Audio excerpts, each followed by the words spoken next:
নমস্কার, দূরদর্শন বাংলায় আপনাদের সকলকেই স্বাগত। আজ বুধবার সন্ধ্যে 7:30 যুক্তিতর্কের সময়। তবে আজকের যে অনুষ্ঠান সেটা একটু অন্য রকমের। এখানে যুক্তি বা তর্ক খুব একটা তেমন থাকবে না, থাকবে একটা আলোচনা, একটা বিষয়কে একটু স্পষ্টভাবে বুঝে নেওয়া। ওয়াকফ সংশোধনী আইন, এই নিয়ে গত বেশ কয়েকদিন ধরে সারা ভারতে বা পশ্চিমবঙ্গে বিশেষ করে বিভিন্ন রকমের বিভ্রান্তি তৈরি হয়েছে এবং সেই বিভ্রান্তির কারণে পরিস্থিতির মধ্যে কিছুটা জটিলতা এসেছে। আজকে আমাদের বিশেষ অতিথিদের মাধ্যমে আমরা চেষ্টা করব যে এই ওয়াকফ সংশোধনী আইনের যাবতীয় দিকগুলো বুঝে নেওয়ার। আমরা চেষ্টা করব যে এর মাধ্যমে যাদের জন্য ওয়াকফ তারা কতটা উপকৃত হবেন এবং কিসের জন্য এই ওয়াকফ সংশোধনী আইনটি আনা হয়েছিল বা হয়েছে। আমাদের সঙ্গে আজকে যারা রয়েছেন বিশিষ্ট মানুষেরা, তাদের সঙ্গে আপনাদের একবার পরিচয় করিয়ে দিই। আমার ঠিক বাঁ দিকে রয়েছেন বিশিষ্ট আইনজীবী ওসমান মল্লিক। নমস্কার। মাঝখানে রয়েছেন তিনিও বিশিষ্ট আইনজীবী কলকাতা হাইকোর্টের সৈয়দ আলী আফজল চাঁদ। নমস্কার, আমি শুধু হাইকোর্টের আইনজীবী না, আমি মুসলিম রাষ্ট্রীয় মঞ্চের ক্ষেত্রীয় সংযোজক। অনেক ধন্যবাদ চাঁদ সাহেব। এবং একদম বাঁ দিকে রয়েছেন আপনাদের অত্যন্ত পরিচিত মুখ কাজী মাসুম আক্তার, একজন শিক্ষাবিদ এবং তিনি আরও একটা আনন্দের বিষয় যে পদ্মশ্রী পুরস্কার প্রাপ্ত ভারত সরকার দ্বারা। আজকে এনাদের কাছ থেকে আমরা বুঝে নেওয়ার চেষ্টা করব, আমি যেটা বললাম যে ওয়াকফ কি, কেন, কিসের প্রয়োজনে ভারতবর্ষ সরকারকে এই আইন সামনে আনতে হয়েছে। আমি শুরু করব একদম কাজী সাহেবকে সঙ্গে নিয়ে। কাজী সাহেব, প্রথম যেটা জানার বিষয় একদম প্রথমে, সেটা হচ্ছে যে ওয়াকফ বিষয়টা কাকে বলে। কারণ সাধারণভাবে শুধু মুসলিম সমাজ নয়, সাধারণভাবে সমাজের লোকেদের কাছে এটা ঠিক স্পষ্ট নয় যে ওয়াকফ সম্পত্তি কাকে বলে। কাজী সাহেব, ওয়াকফ ধারণাটি হচ্ছে এটা আরবি শব্দ, এটা ইসলামিক আইন ও ঐতিহ্যের সাথে রিলেটেড। এর লক্ষ্য হচ্ছে যে যাদের মনে হয়েছে মুসলিম সমাজের কল্যাণার্থে, যারা প্রান্তিক পাশ্চাত্য মুসলমান তাদের কল্যাণার্থে, তাদের আর্থসামাজিক অবস্থার উন্নয়নে, তাদের ধর্মীয় অবস্থার উন্নয়নে, তাদের স্বাস্থ্য অবস্থার উন্নয়নে দান দরকার, তারা এই দাতব্য এবং ধর্মীয় কারণে যে দান করেছে, সেই দানকৃত সম্পত্তি হচ্ছে আল্লাহর নামে দানকৃত, অবশ্য সেই সম্পত্তির নাম হচ্ছে ওয়াকফ। এই ওয়াকফ এটা বিক্রি করা যায় না, এটা উপহার দেওয়া যায় না, উত্তরাধিকার সূত্রে প্রাপ্য নয় এবং এটাকে দেখি ঋণও নেওয়া যায় না। তো এইটা একেবারে আল্লাহকে দান করা, ওয়াকিব, ওটা যখন দান করা হচ্ছে আর ফেরত পাওয়া যায় না, অপরিবর্তনীয়। তো মানে আমি যদি এখানে এটা বলি যে অনেকটা সাধারণ মানুষের বোঝার জন্য দেবোত্তর সম্পত্তি যেরকম বলা হয়, অনেকটা সেরকমই। যেমন আল্লাহ চিরস্থায়ী, কোলো আল্লাহু আহাদ আল্লাহু সামাদ, আমরা জানি চিরস্থায়ী, অনন্ত, অসীম, অপরিবর্তনীয়। তেমনই আল্লাহকে যেটা দান করা হচ্ছে সেই ওয়াকফ সম্পত্তিও চিরস্থায়ী, অনন্তকাল। সেটা বিক্রি বাটা করা যায় না, লিজ দেওয়া যায় না, কিছু করা যায় না। দেওয়া গেলেও সেটা একটা সিস্টেমের মধ্যে দিতে হবে, তার থেকে আয় হয়, কিন্তু সেটা কাউকে বিক্রি করা যাবে না, হস্তান্তরযোগ্য নয়। তো আমার বক্তব্য হচ্ছে সেই ওয়াকফ ভারতবর্ষে যুগ যুগ ধরে এসেছে। প্রায় আমরা দেখতে পারি একেবারে ওয়াকফ আছে যেটা একদম দাতব্য আল্লাহর নামে, একটা পারিবারিক ওয়াকফ, একটা যৌথ ওয়াকফ। এইভাবে ওয়াকফের বিভিন্ন মানগত বা গুণগত ডিফারেন্স আছে, কিন্তু ঘটনা হচ্ছে মূল লক্ষ্য হচ্ছে একেবারেই মূল লক্ষ্য যে অন্তজ প্রান্তিক অনগ্রসর পিছিয়ে পড়া পাসমান্দা মুসলমানদের কল্যাণ। তাহলে যে গত কয়েক বছর ধরে যখন এই ওয়াকফ নিয়ে বিতর্কটা শুরু হয়েছে বা কয়েক দশক ধরে বলা যেতে পারে, তাহলে আপনার কি মনে হয় যে এই যে এই উদ্দেশ্যটা সাধিত হয়েছে? প্রান্তিক মানুষেরা ওয়াকফের সম্পত্তি থেকে অর্জিত অর্থ থেকে উপকৃত হয়েছেন বা পাসমান্দা যাদের বলা হয় তারা উপকৃত হয়েছেন? দেখুন, একটা কথা বলি, ওয়াকফ নিয়ে ভাবনা চিন্তা সেই স্বাধীনতার আগে থেকে হচ্ছে। ওয়াকফ নিয়ে একাধিক অ্যাক্ট বিল হয়েছে স্বাধীনতা আগে। আমরা জানি 1913 সালে মুসলিম ওয়াকফ ভ্যালিডেটিং অ্যাক্ট হয়েছিল, 1913 সালে। 1923 সালে আবার মুসলমান ওয়াকফ অ্যাক্ট হয়েছিল। তারপর স্বাধীনতার পরে আমরা জানি 1954 সালে সেন্ট্রাল ওয়াকফ অ্যাক্ট হয়েছে।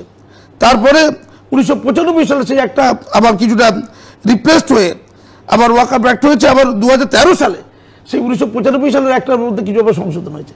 এখন 2025 সালে আবার কিছু অ্যামেন্ডমেন্ট করা হচ্ছে। অর্থাৎ সংস্কারের মধ্য দিয়ে, পরিবর্তনশীলতার মধ্য দিয়ে মানুষের কাছে গ্রহণযোগ্য করে তোলার চেষ্টা আজকে হয়নি, বারে বারে হয়েছে। এখন 1995 সালে যে একটা হয়েছে সেই একটার মধ্যে কিছু কিছু খামতি আছে বলে বর্তমান সরকার মনে করেছে যে খামতি আছে, মানুষের হিতে লাগছে না, মানুষের কল্যাণে লাগছে না। কি কি করলে মানুষের কল্যাণে লাগবে তাই সংশোধন, যাতে করে পাসমানদা মুসলিমরা প্রকৃতপক্ষে সেই ওয়াকফ থেকে সুযোগ পায়। এই সুযোগ পাওয়ার জন্য কি চাই? প্রথমত ওয়াকফটি কি জানতে হবে আমাদেরকে। দ্বিতীয়ত কেন সরকার এই সংশোধনটা আনলেন, কি কি সংশোধনী আনলেন, যারা বিরোধ করছেন কেনই বা বিরোধ করছেন, তার কি যৌক্তিকতা, এইটার আলোকে আমাদের আলোচিত হওয়ার কথা। উত্তেজনা সৃষ্টি করার জন্য নয়, বিভ্রান্তি সৃষ্টি করার জন্য নয়, ধর্মীয় অসহিষ্ণুতা সৃষ্টি করার জন্য নয়, রাজনীতি করার জন্য নয়। খুব দুর্ভাগ্যজনক এটাই হচ্ছে।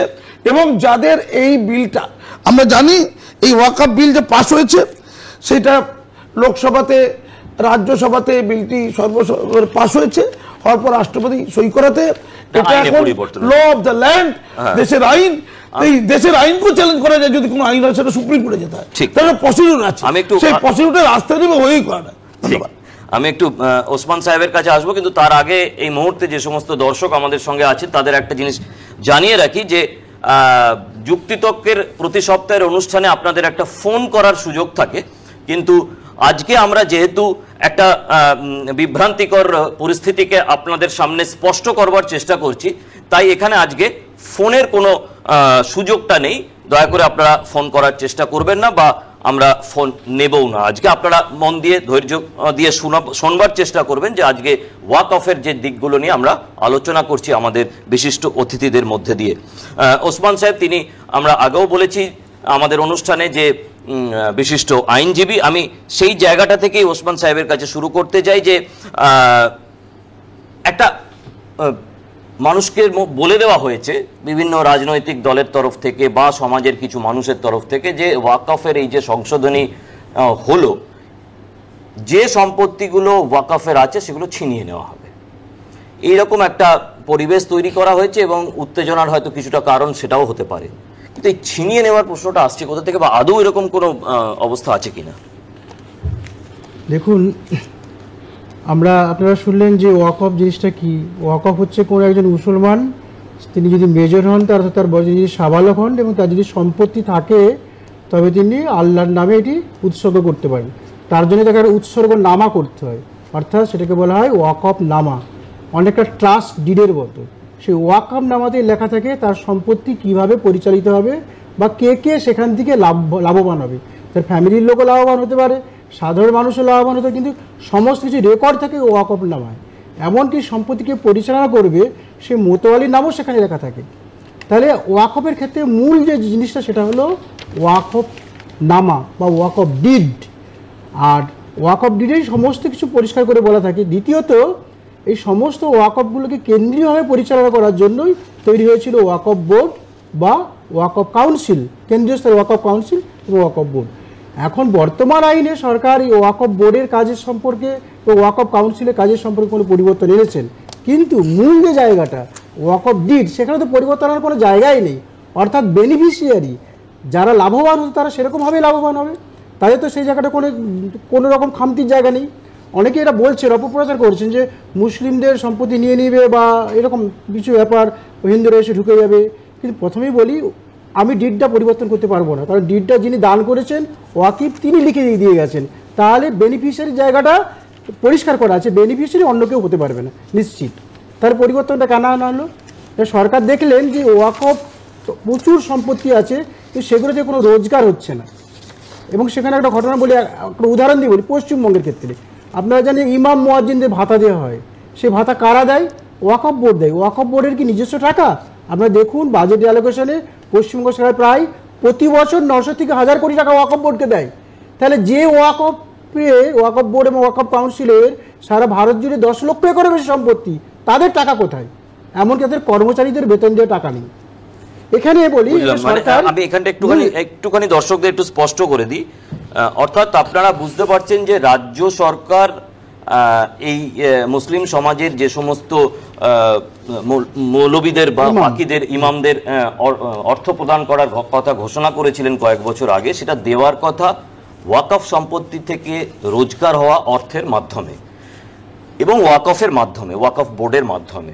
কিন্তু বাস্তবে ওয়াকফ যেহেতু এক পয়সাও রোজগার করতে পারছে না এবং এই সম্পত্তিগুলোর ব্যবহারের ক্ষেত্রে একটা অব্যবস্থা থাকার কারণে, তাই সরকার ওই ওয়াকফকে নিজের টাকা দিচ্ছে, তারপর সেই ওয়াকফ সেই টাকাগুলো দিচ্ছেন হচ্ছে বাকিদের। অর্থাৎ এটা ওয়াকফের টাকা নয়, যেটা হওয়ার উচিত ছিল।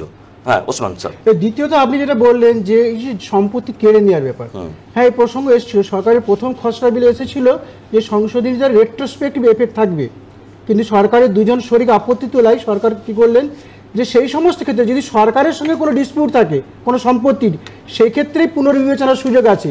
নাহলে যে সম্পত্তিগুলো ওয়াকফভাবে রেজিস্ট্রি হয়ে গেছে সেখানে হাত দেওয়ার কোনো জায়গা নেই। অর্থাৎ সরকার পুরোপুরি এখানে বিরোধীদের কথা শরিকদের কথা শুনেছেন। আমি একটা শুধু একটু পড়ে দেবো, দেখুন আমি আইনটা নিয়ে এসেছি।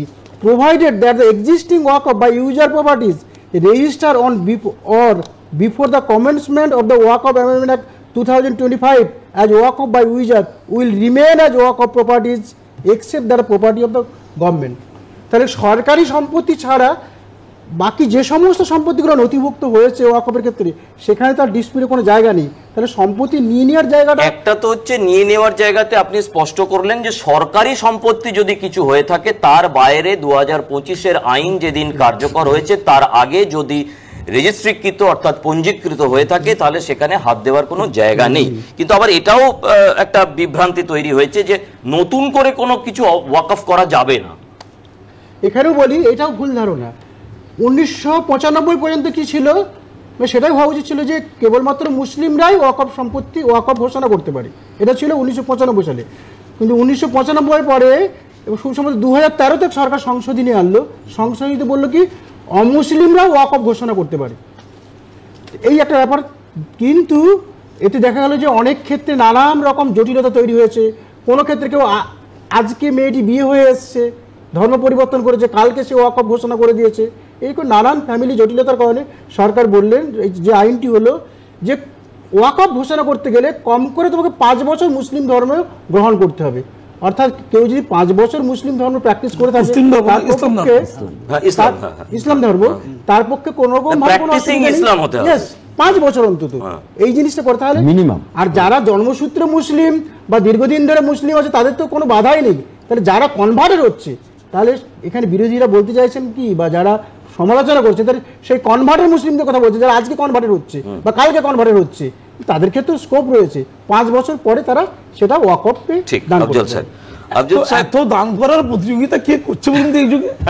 সবাই বিরাট করে ওয়াকফকে দিয়ে দেবে, ধর্ম পরিবর্তন করে সব দিয়ে দেবো আর কি। এরকম তো দেশ। আফজল সাহেব,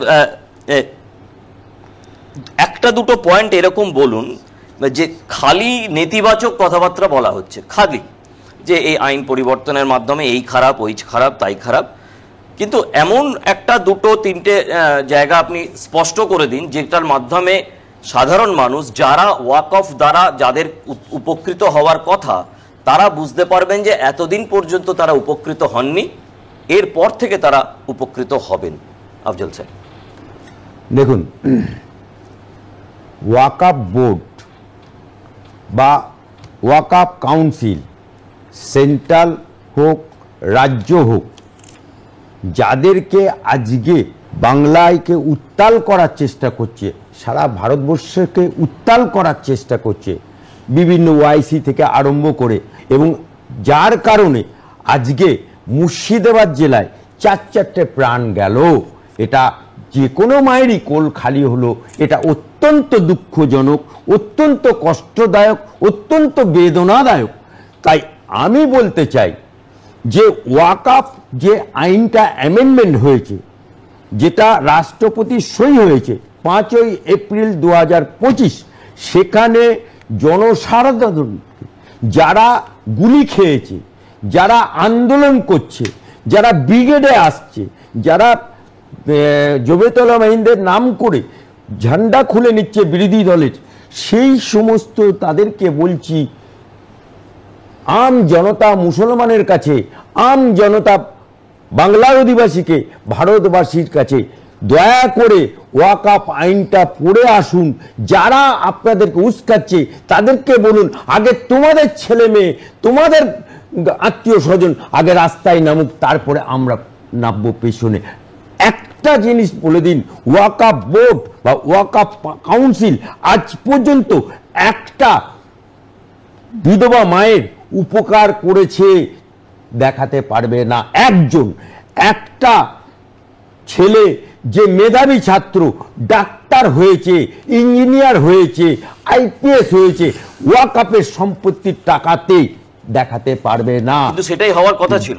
লেট মি ফিনিশ। একটা দেখান যে এতিম বাচ্চা যাকে পারভেরিশ করে বড় করেছে ওয়াকফের টাকায়, একটা দেখাতে পারবে না। হোয়ার ইজ ওয়াকফ সৃষ্টি হয়েছিল, ওয়াকফ ফি সাবিলিল্লাহ হয়েছিল গরিব, এতিম, বিধবা, বেসহারা মানুষের জন্য। কিন্তু সে জায়গায় 2025-এ মানে এই বিল আসার আগে পর্যন্ত বেসহারা যাদের জন্য ওয়াকফ, সেটা মানে মিসইউজ হয়েছে। ওয়াকফের নাম করে বিভিন্ন রাজনৈতিক দলের লোকেরা সেটাকে ভোগ করে এসছে। This is the point. আজকে আমার কলকাতার বুকে অনেকে বলছেন হাইকোর্ট, ব্রিগেড, মোহামেডান ক্লাব এ সমস্ত নাকি ওয়াকফের। কিন্তু আজকে হাইকোর্ট বলুন, যারা বলছে তাদেরকে বলছি সে বলার জায়গাটা বন্ধ বর্তমানে 5ই এপ্রিল থেকে। এবং 2 নম্বর পয়েন্ট হচ্ছে, আজকে যে ওয়াকফ বোর্ডের অডিট বলে কি জিনিস সেটা হতো না, সেটা অডিট হবে, অর্থাৎ হিসাব নেওয়া হবে। আপত্তিটা হয়তো সেখানেই যে হিসাব নেওয়া হবে। ওসমান সাহেব, আমি আরেকবার আপনার কাছে আসি, সেটা হচ্ছে যে আলী আফজল চাঁদ সাহেব, না ওনাকে বলছি, আমি ওসমান মল্লিক সাহেবের কাছে আসছি। সেটা হচ্ছে আপনি একটা জিনিস পরিষ্কার করে বলুন যে সমাজের যে পিছিয়ে পড়া লোক, যেটা চাঁদ সাহেব বলছিলেন, যে তাদের ধারণা হয়েছে যে এক তো হচ্ছে সম্পত্তি ছিনিয়ে নেওয়া হবে, কিন্তু তাদের কাছে কেউ এটা স্পষ্ট করে বলছে না যে এই পরিবর্তনটার পরে, এই সংশোধনীটার পরে যাদেরকে পাসমানদা বলা হয়, যারা পিছিয়ে পড়া মানুষ, তাদেরকে কিভাবে এই পরিবর্তিত আইনটি, সংশোধিত আইনটি তাদের কাছে উপকারটা পৌঁছে দেবে।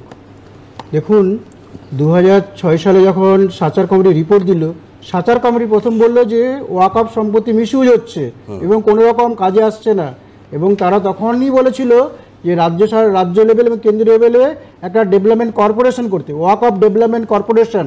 এটা ছিল সাচার কমিটির প্রস্তাব, যে যাতে করে সম্পত্তিগুলো ভালো করে ম্যানেজমেন্ট হয়। এই ম্যানেজমেন্টের অভাবের ফলে কিন্তু কোনো রোজগার হচ্ছে না।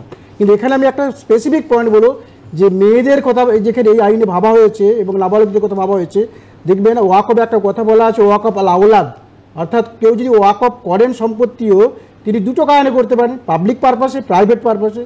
প্রাইভেট পারপাসের ক্ষেত্রে তিনি বলে দিতে পারেন যে আমার পরে বা আমার অবর্তমানে এরাই সম্পত্তি থেকে জীবিকা নির্বাহ করবে বা এদেরকে এভাবে সাহায্য করতে হবে, এবং সেখানে নিয়ম অনুযায়ী যে তার বংশধর শেষ হয়ে গেলে সেখানে সম্পত্তিটা ওয়াকফ হয়ে যাবে। কিন্তু অধিকাংশ ক্ষেত্রে দেখা যাচ্ছে যে ক্ষেত্রে মেয়েরা উত্তরাধিকারী হচ্ছে বা নাবালক উত্তরাধিকারী হচ্ছে, সেখানে বেশ কিছু সম্পত্তি ওয়াকফ বোর্ড গ্রাস করে নিয়েছে। এক্ষেত্রে নতুন আইনে বলা আছে, যদি এরকম ক্ষেত্রে ওয়াকফ আল আওলাদের ক্ষেত্রে যদি বেনিফিশিয়ারি কোনো বিধবা বা মহিলা বা শিশু হয়ে থাকে, তাহলে সেক্ষেত্রে ডিসপুটের জায়গা আছে, তারা কিন্তু সেই সম্পত্তি ফেরত পাওয়ার জন্য ক্লেম করতে পারবেন। এটা একটা খুব বড় দিক।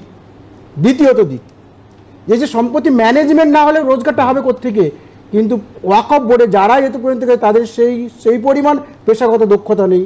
বর্তমানে রাজ্য সরকার দায়িত্ব দেবেন কালেক্টরকে। অ্যাকচুয়ালি কালেক্টরই সে হচ্ছে যোগ্য লোক, যিনি রেভিনিউটা বোঝেন ভালো মতো, যে কোথা থেকে রেভিনিউ আদায় হবে, কিভাবে হবে। তো সেই কালেক্টরের হাতে বললে নিঃস্বার্থ সম্পত্তি খুব ভালো মতো।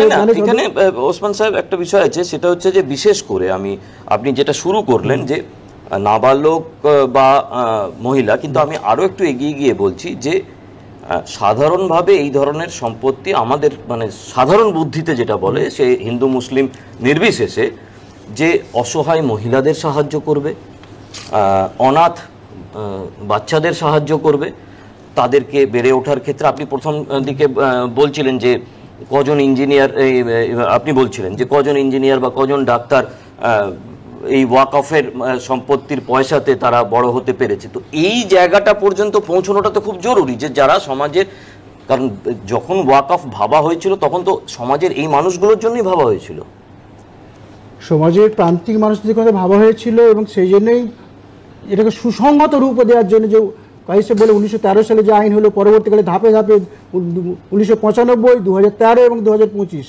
এই যে আইনটা হলো, ওয়াকফ বোর্ড যে সম্পত্তিগুলোকে যাতে সুসংহতভাবে পরিচালনা করা যায়, কিন্তু হলো পুরোপুরি উল্টো। ও এই ওয়াকফ বোর্ড হওয়ার সঙ্গে সঙ্গে কী হলো, সম্পত্তিগুলো একটা কিছু মুষ্টিমেয় কিছু মানুষের হাতে চলে গেল। তারা সম্পত্তিগুলোকে নিজস্ব ইচ্ছে মতোভাবে ব্যক্তি স্বার্থে সেই সম্পত্তিগুলোকে পরিচালিত করতে লাগলো। তাহলে কি হলো, সেই রেভিনিউ না এলে কোথা থেকে সেখানে দেখা হবে অনাথ বাচ্চাদেরকে, এদেরকে? আপনাকে বলেছি তো যে ওয়াকফ বোর্ডের কোনো রোজগারই নেই যে তার কর্মচারীদের বেতন দেবে। এছাড়াও কোনো কোনো ক্ষেত্রে সরকারের দৃষ্টিভঙ্গিও খারাপ ছিল। আমাদের বিশেষ করে আমাদের রাজ্যে সরকার ওয়াকফ বোর্ডকে টাকা দিল, সেই টাকাটা কিন্তু অনাথ বাচ্চাদের জন্য ব্যয় হচ্ছে না। কাদের জন্য ব্যয় হচ্ছে না, ইমাম মুয়াজ্জিন ভাতা হিসেবে ব্যয় হচ্ছে। তাহলে সরকারের দৃষ্টিভঙ্গিও এখানে পরিষ্কার নয়। সেই জায়গাটা যদি সত্যিকারের অর্থে এই আইনটা কার্যকরী করা যায়, তাহলে একটা বিশাল রেভিনিউ আদায়ের জায়গা আছে। কারণ সারা ভারতবর্ষে প্রায় 10 লক্ষ একর জায়গা, এবং সেগুলো সব প্রিম জায়গা এবং রাজধানীতে। আমরা এই ওয়াকফ সংক্রান্ত বিষয়তে আমাদের আলোচনাটা জারি রাখবো, কিন্তু তার আগে একটা ছোট্ট বিরতি। ফিরে আসছি বিরতির পরে। ফিরে এলাম বিরতির পরে। আপনারা শুনছেন ওয়াকফ সংসদীয় আইন নিয়ে আলোচনা। এই জায়গাটাকে ব্যবহার করে, মানে এই সম্পত্তি কালেক্টররা এবং একটা ম্যানেজমেন্ট সিস্টেম, তারা রক্ষণাবেক্ষণ করবেন এবং সেখান থেকে অর্থ আদায় হবে, যে অর্থ আদায়টা সত্যি করে ওয়াকফের যে উদ্দেশ্য ছিল সেই কাজে ব্যবহার হবে।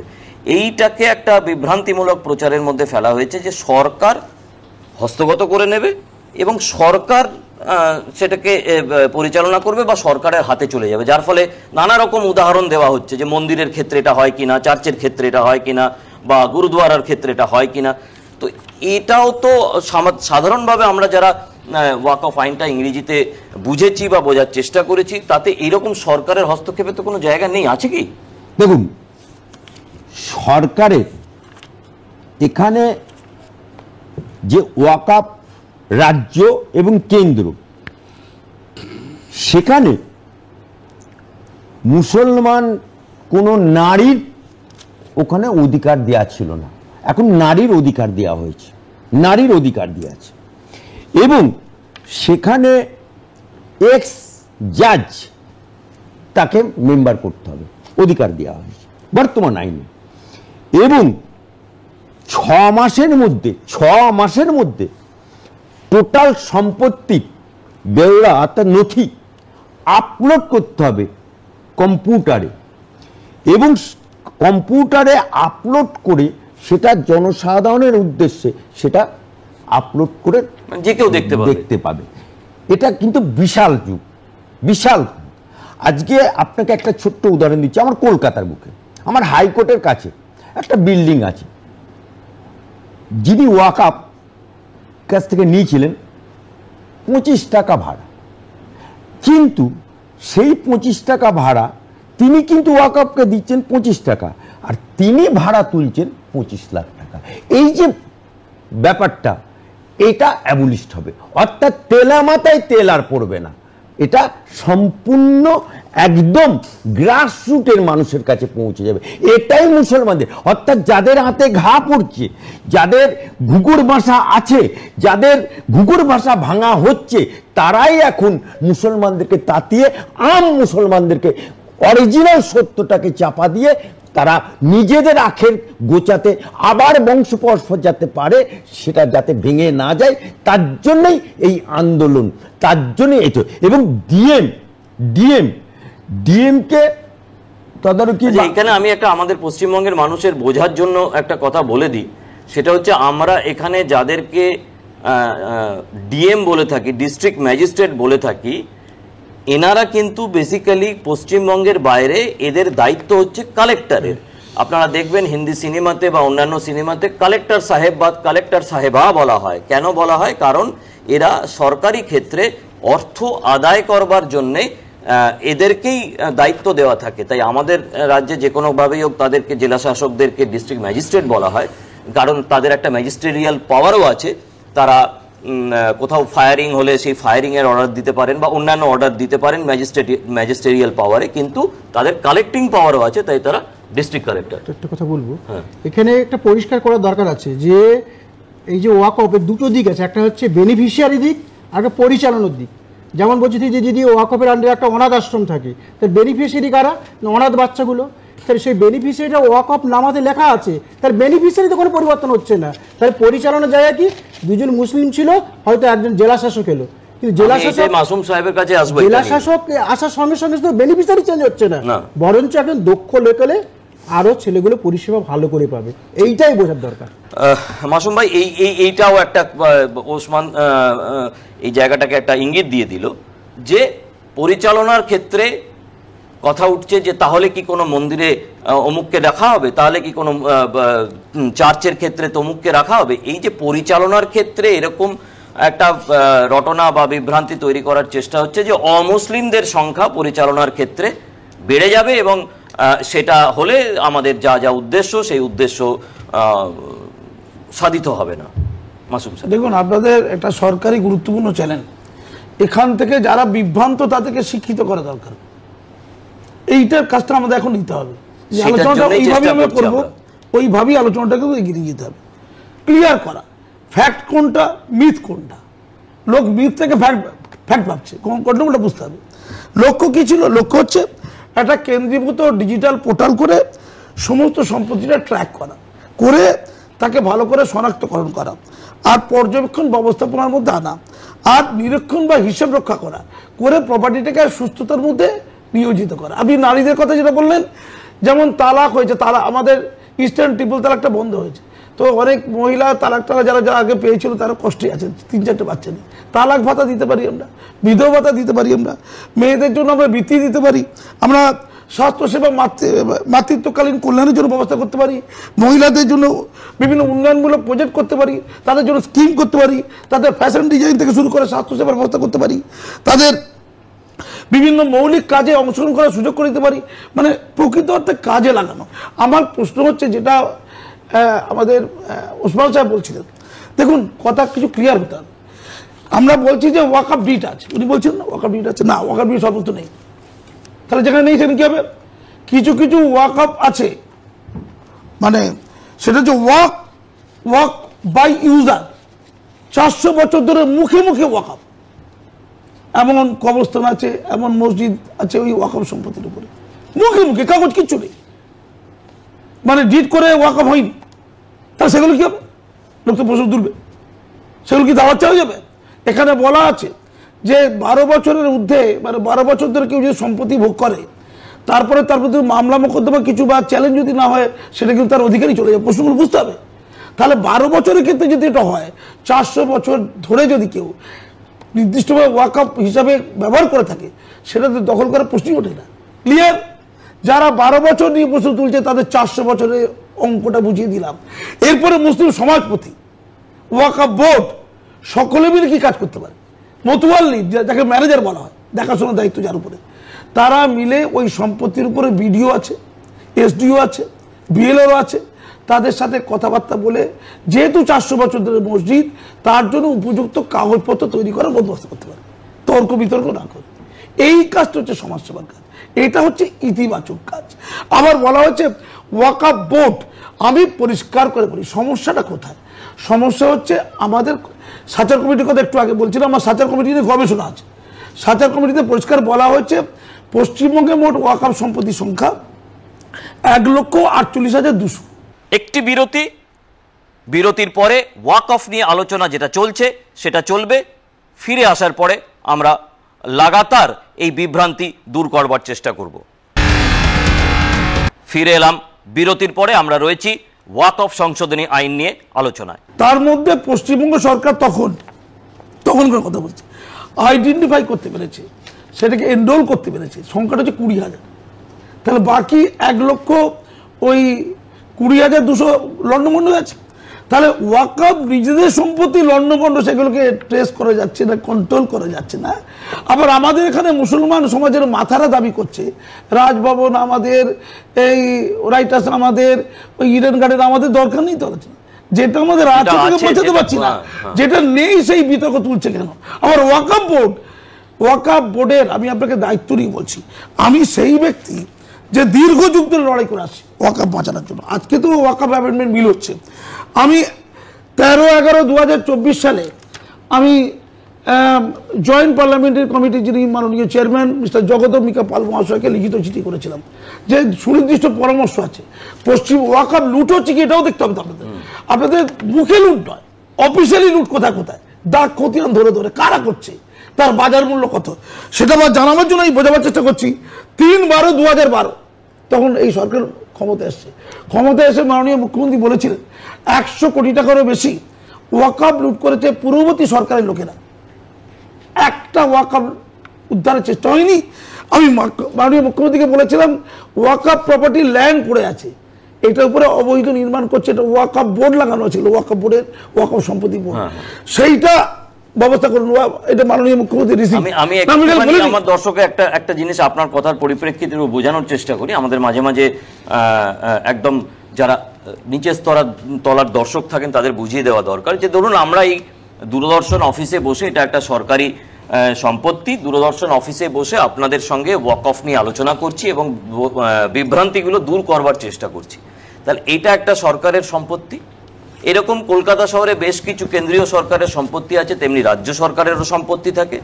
আপনারা জানবেন যে এই প্রত্যেকটা সম্পত্তির দাগ খতিয়ান সেন্টিমিটার মিটার হিসেব করবার জন্য একজন এস্টেট অফিসার থাকে এবং এই প্রত্যেকটা সম্পত্তির খবর কিন্তু কেন্দ্রীয়ভাবে কেন্দ্রীয় সরকারের কাছে ডিজিটালি রাখা আছে, যে কেন্দ্রীয় সরকারের সারা ভারতবর্ষে কোথায় কোন দপ্তরের অধীনে কতটুকু সম্পত্তি আছে এবং সেই এস্টেট ডিপার্টমেন্ট তার হিসেব রাখে।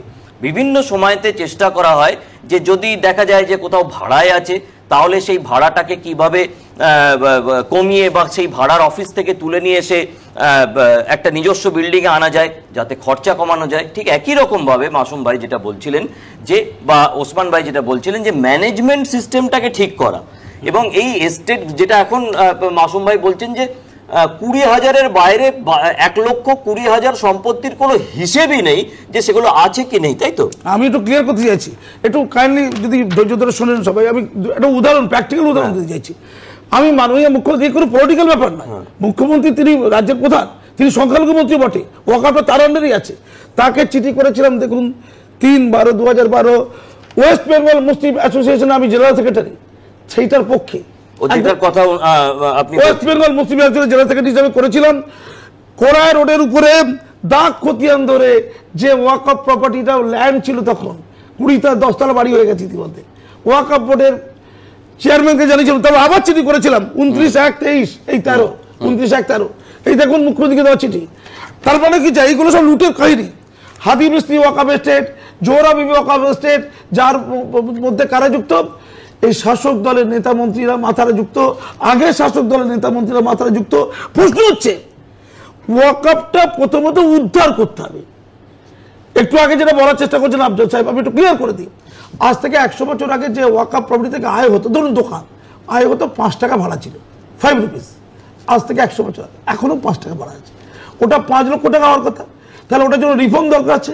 কিচ্ছু না। ফলে সাচার কমিটির রিপোর্টে একটা পরিষ্কার করে বলেছিলাম এই 2006 সালে যে টোটাল ওয়াকফ প্রপার্টি যেটা আছে তা থেকে আয় হচ্ছে 163 কোটি টাকা। আয় হওয়ার কথা ছিল 12,000 কোটি টাকা মিনিমাম, সেটা 2006 তাহলে এখন লক্ষ কোটি টাকা আয় হওয়ার কথা। তাহলে ওয়াকফ থেকে আয় হচ্ছে না, উপরন্তু ওয়াকফ থেকে লুট হচ্ছে। তাহলে প্রথমত ওয়াকফটা বাঁচাতে হবে। ওয়াকফ লুট করছিল তো মুসলমান সমাজে কিছু লোক। ওয়াকফ বোর্ডে কারা আছে? রাজ্য সরকার ওয়াকফ বোর্ডের মেম্বার ঠিক, কালেক্টরও তাই। আমি বলতে চাইছি আমাদের ট্রাইব্যুনাল সেখানেও তাই। ওয়াকফ বোর্ড, ট্রাইব্যুনাল এবং ওয়াকফ কমিশনার, এই তিনটে মিলে যখন লুট পরিষ্কার, তার অ্যামেন্ডমেন্ট দরকার। তো এবার অ্যামেন্ডমেন্ট নিয়ে প্রশ্ন উঠতে পারে, এটা এভাবে করলে ভালো, ওটা ওভাবে করলে ভালো, সে আলোচনাটা হতে পারে। কিন্তু অ্যামেন্ডমেন্ট যে দরকার ছিল, এটা একটা লোক যারা ওয়াকফ বাঁচাতে চায় তারা অস্বীকার করতে পারে? ঠিক, আমি ওসমান সাহেবের কাছে আছি। ওসমান সাহেব, আইনগত দিকটা একটু বলুন, যেটা আমি পরে আফজাল সাহেবের কাছেও জানবার চেষ্টা করব, যে এই উদ্ধারের জায়গাটা, এটা তো একটা ভয়ঙ্কর, মানে যেটা কাজী সাহেব বললেন যে মানে পুরো লন্ডভন্ড হয়ে আছে, তো এই উদ্ধারের প্রক্রিয়াটা কিভাবে হবে? না, তার আগে আপনার আগের প্রশ্নটা বলি, যে অনেকে বলছিলেন যে হিন্দুদের ক্ষেত্রে কি তাহলে এরকম মুসলিম মেম্বাররা ঢুকে যাবে। প্রথম কথা বলি, ভারতবর্ষে এরকম হিন্দু খ্রিস্টানদের এরকম কোনো বোর্ড নেই। আগে বলেছে এরকম পশ্চিমবঙ্গ হিন্দু বোর্ড, হিন্দু মন্দির বোর্ড বা সর্বভারতীয় এরকম কাউন্সিল এরকম নেই। দক্ষিণ ভারতে কয়েকটি জায়গায় এরকম আইন আছে, কিন্তু অধিকাংশ রাজ্যে এরকম কোনো জায়গা নেই। সুতরাং হিন্দুদের কোনো কোশ্চেনই নেই।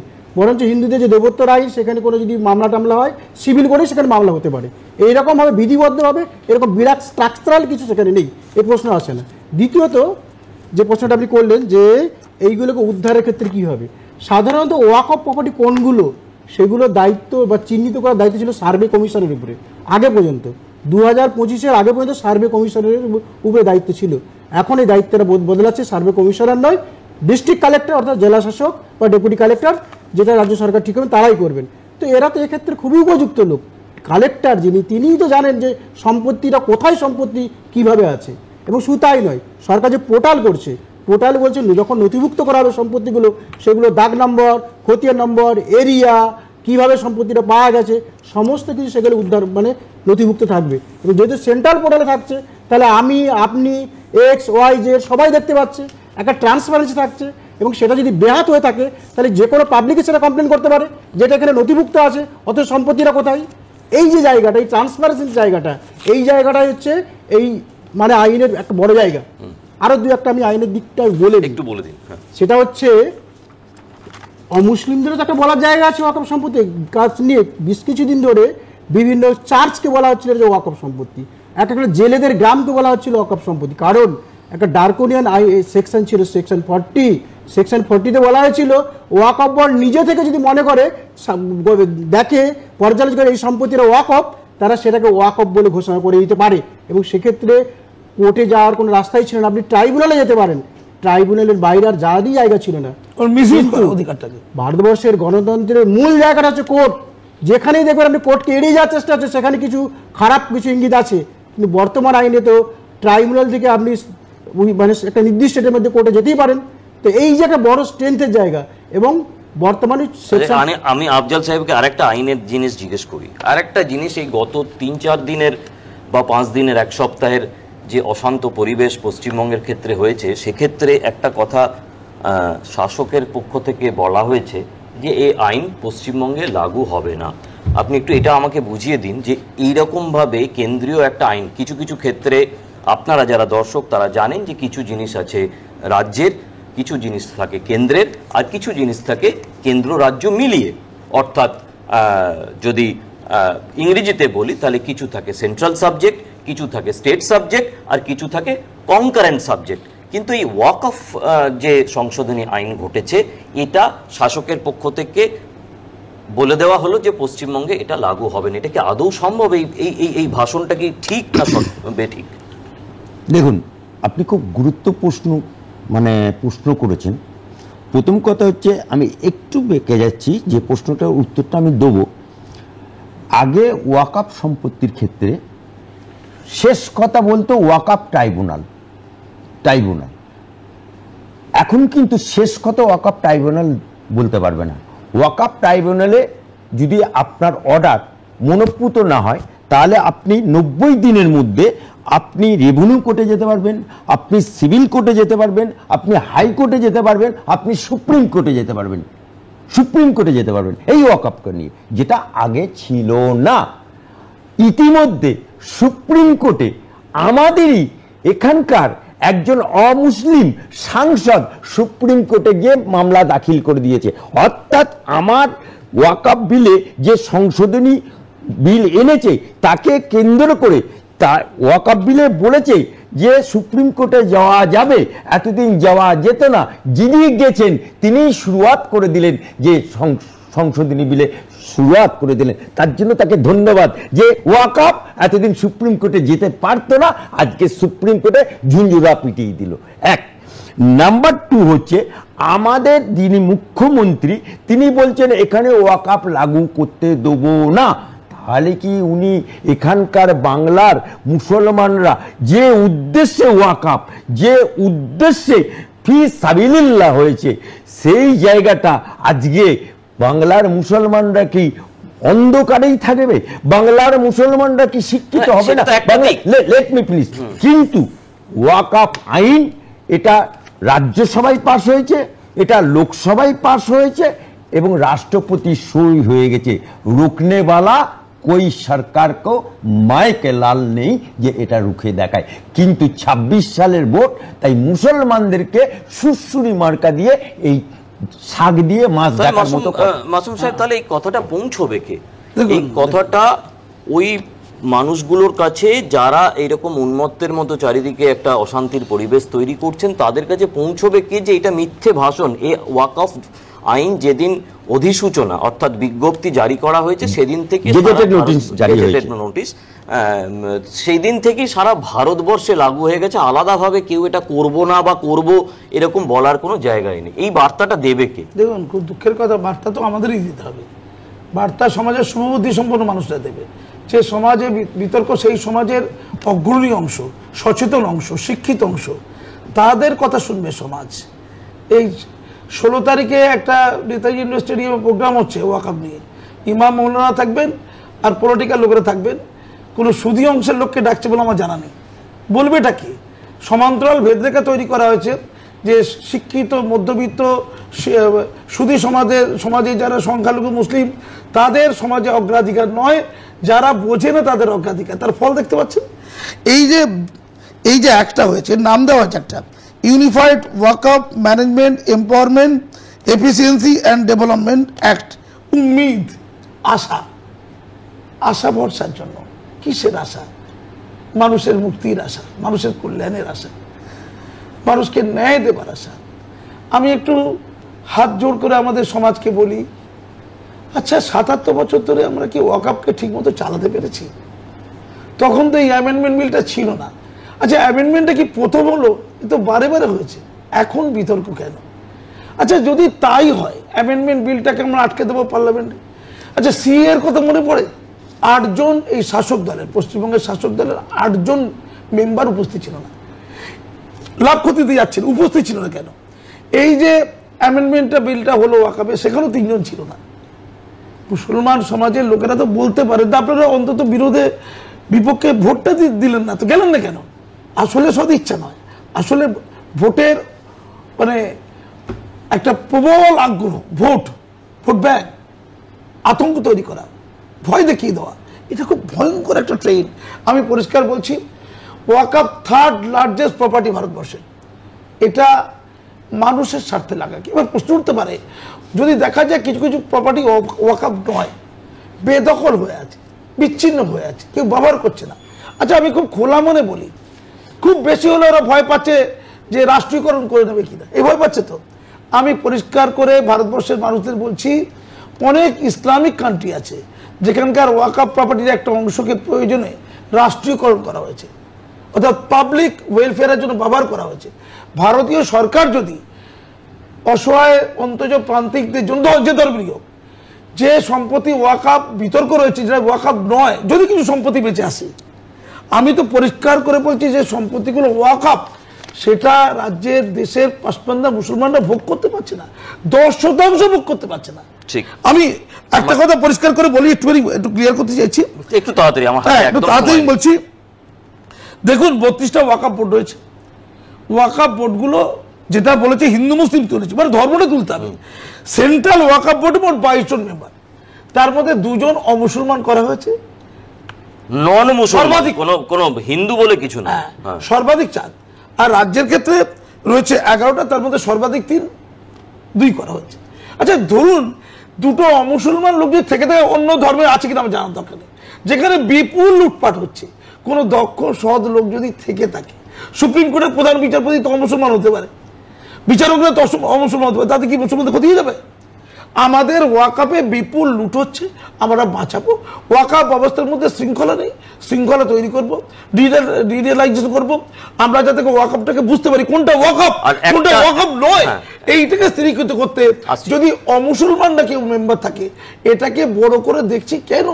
দুটি মহিলা যদি ঢুকে যায়, এটা বড় করে দেখছি কেন? এটা আমাদের পাখির চোখ। আর একটা কথা বলি, আল্লাহ সম্পত্তি লুট হয়ে যাচ্ছে, আল্লাহ সম্পত্তি কেন্দ্র সরকার দখল করে অন্যদের মধ্যে ছড়িয়ে দেবে, এটা বলা হচ্ছে তো। আমি তাদের করজোরে বিনতি করে বলি, ৭৭ বছর ধরে বা তার আগে ওয়াকাফ বোর্ড তৈরি হওয়ার পরেও যারা ওয়াকাফ লুট করেছে তারা তো 99.99% মুসলমান ধর্ম। তারা লুট করে শাসক দলের লোকজনদের দিয়েছে, ও মুসলমানদের তো দিয়েছে, ভাগ দিয়েছে হয়তো। বাম আমল, তার আগে কংগ্রেস আমল, এখন তৃণমূল আমলে ওয়াকাফটা আমি পশ্চিমবঙ্গের ক্ষেত্রে বলছি, লুট করেছে কারো উত্তর দিন তো, বিজেপি লোক করেছে, মুসলমানরা লুট করবে, এটাকে আল্লাহ বলে দিয়েছে। ঠিক। আমাদের আরো একটা বিজ্ঞাপনের বিরতি নিতে হবে। ওয়াকফ আলোচনায় নিশ্চয়ই আপনারা আমাদের সঙ্গে থাকবেন, কিন্তু একটা বিরতির পরে ফিরে এলাম। বিরতির পরে আমি ঠিক ওসমান সাহেব আর একটা কথা এক লাইন একটু বলুন, যে পশ্চিমবঙ্গে ওয়াকফ সংশোধনী আইন আমি লাগু হতে দেব না, এই মন্তব্যটার বাস্তবতা কতটুকু? এটা কি আদৌ সম্ভব সংবিধান অনুযায়ী? হ্যাঁ বা না হলে একটা লাইন। দেখুন, ভারতীয় সংবিধান অনুযায়ী এটা একটা কেন্দ্রীয় আইন, এখানে রাজ্য সরকারের কোনো বলার ইখতিয়ারই নেই, শুধু এটা তিনি গায়ের জোরে বলছেন। যেভাবে আপনাকে পাল্টা প্রশ্ন করছেন, ধরুন আমি যাচ্ছি হেঁটে হেঁটে, কেউ কি আমার মাথায় ইট মারতে পারে না? মারতে পারে। তিনি বলতে পারেন যে আমি এটাকে জ্যাম করে দেবো, আমি দেরি করাবো, কিন্তু আজ নয় কাল তাকে আইনটা কার্যকরী করতেই হবে, এছাড়া কোনো বিকল্প নেই। ঠিক। মাননীয় দর্শক, আমাদের কাছে আর একদম সময় নেই। আপনারা জানেন যে আজকে আমরা যে আলোচনাটা আপনাদের সামনে করলাম বা করতে চাইলাম, সেটা হচ্ছে যুক্তি আছে কিন্তু তর্ক করার চেষ্টা করিনি। কারণ হচ্ছে যে গত কয়েকদিন ধরে যে অশান্ত পরিবেশ এবং বিভ্রান্তিমূলক পরিবেশ তৈরি হয়ে আছে পশ্চিমবঙ্গ এবং কিছু কিছু অংশে, সেটা আপনাদের কাছে স্পষ্ট করা প্রয়োজন ছিল। আমাদের মধ্যে যারা রয়েছেন তাদের কাছ থেকে আমি একটা ওয়ান লাইনার নেওয়ার চেষ্টা করব। এটা আমাদের টেলিভিশনের নিয়ম যে শেষ করার আগে একটা ওয়ান লাইনার, অর্থাৎ এক কথায় এই বিষয়টা নিয়ে আপনারা কি বলতে চাইছেন, কাজী সাহেব? হ্যাঁ, যাদের আপত্তি আছে সুনির্দিষ্ট, তারা সুপ্রিম কোর্টে যাক, বিধানসভায় আলোচনা করুক, আইনের পথে চলুক, রাস্তায় উত্তেজনা সৃষ্টি করে না করে অসচেতন লোকদের ব্যবহার করার প্রক্রিয়া বন্ধ করুক, তাতে সমাজে অশান্তি তৈরি হবে।